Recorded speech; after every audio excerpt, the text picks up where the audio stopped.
새누리당 지도부가 아시아 문화전당을 국가기관으로 두는 법률안에 발목을 잡고 나섰습니다. 지역의 최대 현안을 정치적 흥정의 대상으로 삼고 있다는 비판의 목소리가 높습니다. 세금을 먹는 하마로 전락한 광주 시내버스 준공영제가 수술대에 오릅니다. 갖가지 의혹들이 해소되고 진정한 시민의 발로 거듭나는 단초를 마련할 수 있을지 주목됩니다. 검찰이 범죄가 많은 지역의 환경을 새롭게 단장해서 범죄를 줄여보겠다고 나섰습니다. 비슷한 취지로 도입된 치안 올레길은 유야무야 전시행정이 돼 있습니다. 윤장현 광주시장이 계속된 인사잡음에서 벗어나지 못하고 있습니다. 시의회가 송년 만찬을 거부했고 공무원 노조도 비판 성명을 내고 인사혁신을 촉구했습니다. 여러분 안녕하십니까? 국립아시아문화전당을 국가 소속 기관으로 두는 법률안이 국회 상임위의 법안 심사를 통과했다는 소식 어제 전해드렸는데요. 새누리당 지도부가 오늘 발목을 잡았습니다. 청와대 비선 실세 의혹으로 꼬인 정국 때문에 문화전당 개관에 차질이 빚어지지 않을까 걱정입니다. 박수인 기자입니다. 국립아시아문화전당의 운영 주체를 누구로 할 것인지 결론을 내리기까지 15달이 걸렸습니다. 다행히 지역민들이 바라던 대로 문화전당을 국가가 직접 운영하는 쪽으로 가닥이 잡혔습니다.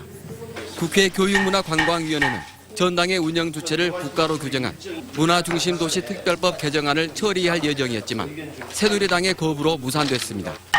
여당 지도부가 개정안을 처리하지 말라고 당 소속 의원들에게 지침을 내렸기 때문입니다. 정부가 발의한 경제활성화 법안이 여야 대치로 표류하고 있는 상황에서 야당에 유리한 법안만을 처리해 줄 수는 없다는 게 이유였습니다. 새정치민주연합 의원들은 정부와 여야 상임위원들이 합의한 법안이 새누리당 지도부의 전략적인 꼼수 때문에 발목이 잡혔다고 비난했습니다.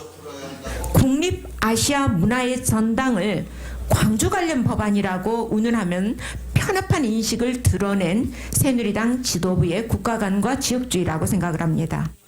광주 지역 문화계도 국정에 책임이 있는 여당 지도부가 지역의 미래가 걸린 법안을 정치적 흥정의 인질로 삼고 있다며 강하게 비난했습니다. 새누리당 지도부의 편협된 시각과 태도에 개탄을 금할 수 없습니다. 이로 인하여 전당 준비와 운영에 차질이 생긴다면 이에 대한 모든 책임은 새누리당 지도부가 져야 할 것입니다.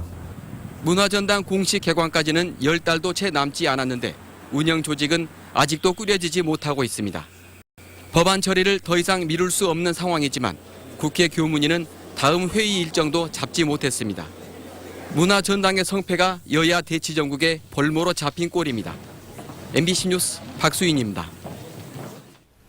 돈 먹는 하마로 전락한 시내버스 준공영제를 광주시가 수술대에 올리기로 했습니다. 수술이 잘 돼서 재기능할지 주목됩니다. 정영욱 기자입니다. 하루 평균 42만 명이 이용하는 광주 시내버스. 운송 적자를 시민 세금으로 보전해주는 준공영제 시행 이후 해마다 지원금이 눈덩이처럼 늘고 있습니다. 올해 지원금은 준공영제 원년에 비해 2.3배나 증가했습니다. 연간 300억이 넘는 무료 환승에다 인건비와 연료비 부담 증가로 지원금이 덩달아 늘고 있습니다. 88%를 차지하는 인건비와 연료비가 우리 시에서 원가를 통제할 수 있는 부분이 많이 차지하거든요. 그래서 이 요인 때문에 재정지원금이 계속 늘어나고 있고. 하지만 재정지원금 증가폭이 너무 가파라서 지원금이 제대로 쓰이는지 검증을 해야 한다는 목소리가 높습니다. 이 인건비에 대한 문제, 그리고 유류대가 적정하게 사용되고 있는가. 다음 달부터 시민단체와 전문가 등이 가세한 준공영제 전담팀이 운영될 예정인데 최근 이슈가 된 버스업체의 수십억대 착복 의혹도 쟁점이 될 것으로 보입니다. 인건비가 좀 과다 지급된 부분에 대해서 환수해라 이런 얘기를 했었는데요. 버스업체에 대한 광주시의 관리 감독이 부실했다는 비판 여론이 높은 가운데 시내버스 준공영제가 시행 7년 만에 수술대에 오르게 됐습니다. MBC 뉴스 정용욱입니다.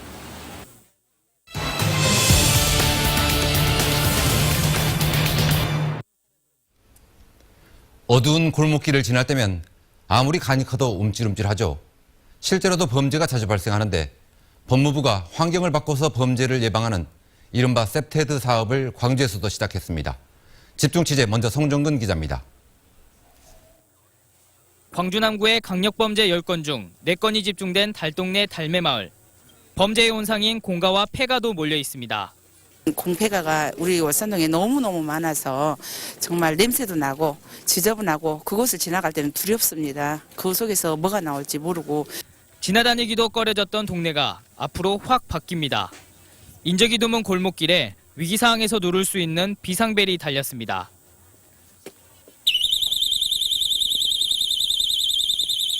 을씨년스러웠던 골목은 알록달록하게 새 단장을 했고 길 잃기 쉬웠던 골목길에는 방향 표지판이 붙었습니다. 이런 공폐가는 청소년들의 비행 장소나 범인들의 은신 장소로 주로 사용돼 왔는데요. 현재는 이렇게 출입 제한 구역이라는 표시가 큼지막하게 붙어 있습니다. 범죄를 막아줄 보안등과 CCTV도 확충됐습니다.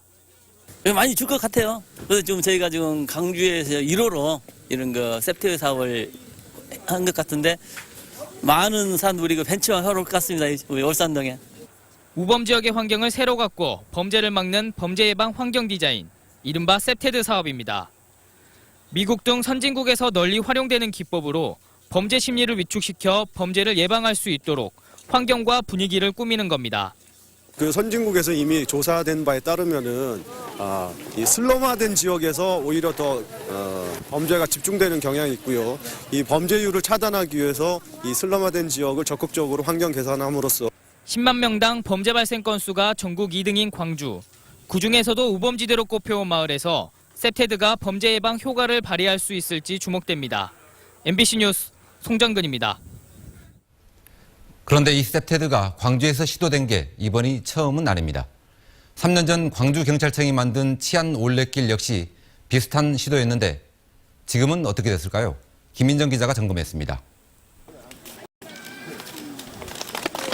광주에서 범죄 예방 환경 디자인 세프테드가 시도된 건 처음이 아닙니다. 3년 전 경찰은 범죄 취약지를 중심으로 벽화를 그리고 CCTV를 늘리겠다며 치안 올레길 94곳을 선정했습니다. 이번에 새로 세프테드가 시도되는 이 달매마을도 치안 올레길에 포함이 돼 있었습니다. 그렇다면 치안 올레길만으로는 효과가 없었던 걸까? 알아봤더니 치안 올레길은 이미 폐기된 정책이었습니다. 처음에 막 홍보하고 막 그러다가 인근을 그냥 가진 뒤로는 외양물이 된 것 같아요. 올해는 올레길이라는 단어 자체를 사용해본 적도 없고 그런 것 같아요. 다른 치안 올레길 몇 곳을 찾아가 봤습니다. 벽화에 그려진 경찰 마크는 칠이 다 벗겨졌고 다른 벽화들도 지저분하게 방치돼 있습니다. 치안 올레길을 지나는 주민조차 여기가 올레길이었다는 사실을 모릅니다.